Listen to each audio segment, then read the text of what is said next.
aquí la población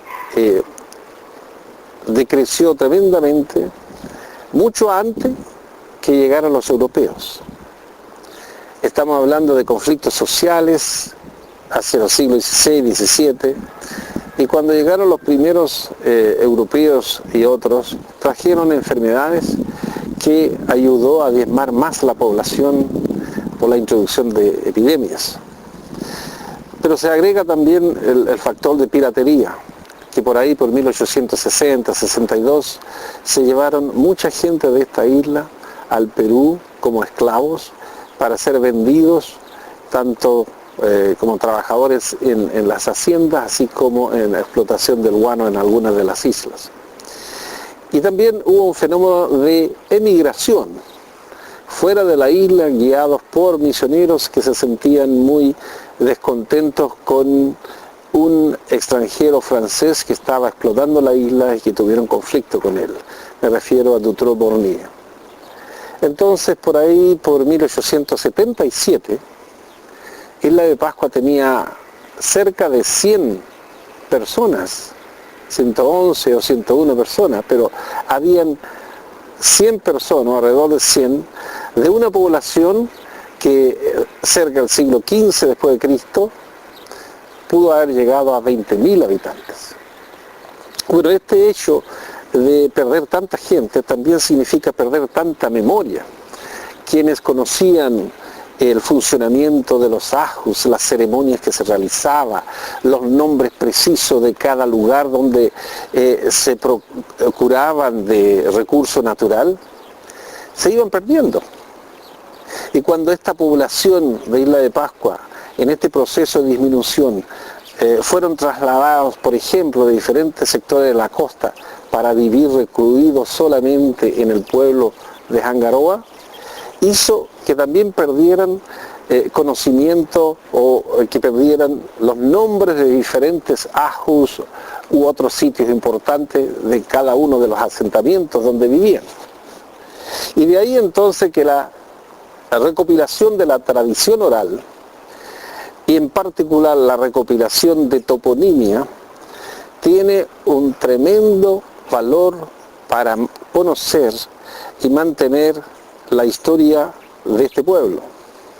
Porque en la lista de toponimia existen muchas sugerencias, si no de informaciones completas, pero algunas sugerencias de, por ejemplo, de categorías de lugares o hábitats de donde se obtenían recursos para su existencia, recursos alimenticios, como por ejemplo lugares donde se pescaban anguilas o pulpos o ciertos tipos de peces o langostas o atún o nanúe. Todas estas diferentes especies tienen su microhábitat o hábitat donde el Rapa Nui prehistórico los conocía y le daba no solo nombres por categorías de lugares de pesca, sino que también nombres específicos de esos lugares. Entonces, a recoger estos nombres, lo que hace uno es entregar de vuelta al pueblo Rapa Nui una mejor comprensión de cómo el hombre prehistórico se asociaba a su propio medio ambiente. Bueno, es importante recoger cada vestigio de la tradición oral.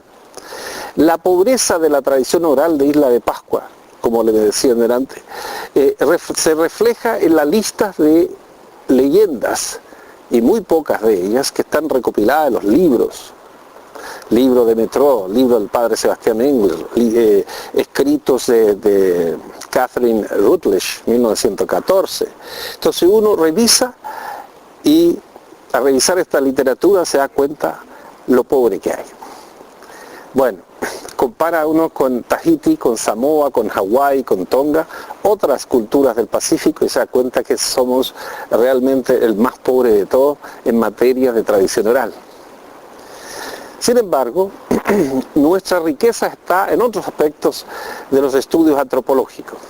Está en la arqueología, en cosas tangibles, que al lograr informaciones arqueológicas y así, en ciertos casos, complementar algunas sugerencias o insinuaciones que pueda aparecer en la tradición oral, logramos completar una imagen que nos permite enseñar de la historia humana de esta isla. Por ejemplo, cuando los Rapanuis de más edad se refieren a las estatuas como Arina Ora o Tetupuna, rostros vivientes de nuestro antepasado, con cierta melancolía. Otros en general diría Moai, para que exista, Moai. Y el año 78 tuvimos la suerte de encontrar fragmentos de coral que resultó ser ojos incrustados de los Moai, que al colocarlos de vuelta en esas concavidades vacías de la cara, el rostro de Moai aparecía como vivientes. Entonces, parece resonar esa expresión, rostro viviente de nuestro antepasado, que cuando la arqueología vuelve estos elementos que se llama el ojo, digamos, la parte ocular del ojo, ese Moai revive. Y solo entonces entendemos mejor que lo que decía el antepasado, rostro viviente, en verdad eran rostros vivientes, porque se veían vivos los Moai con sus ojos puestos. Bueno, pero también hay otras expresiones, y muy popular, cuando uno le pregunta a alguien de edad, ¿y cómo se trasladaron los Moai de la cantera a su destino final? Y entonces el hombre de más edad sencillamente dice, caminaron. Muchos se ríen, piensa que es superstición, no lo cree.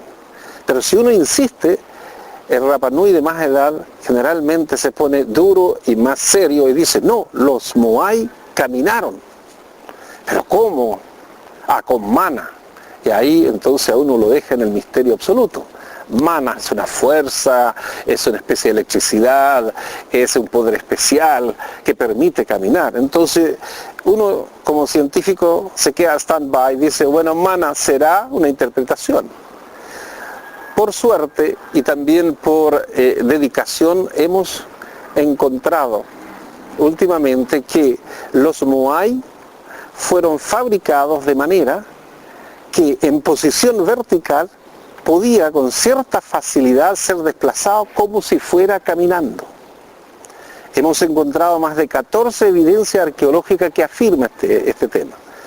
Entonces, al descubrirlo poco a poco y estar hoy día seguros de que efectivamente los Moai fueron trasladados en posición vertical, como si fuera caminando, y tal vez la forma más efectiva de hacerlo, y se ha practicado por más de 1000 años, entonces nos convencimos nuevamente del tremendo valor que tiene ciertos vestigios o remanentes de la tradición oral, que con la arqueología se complementa y se resuelven los misterios.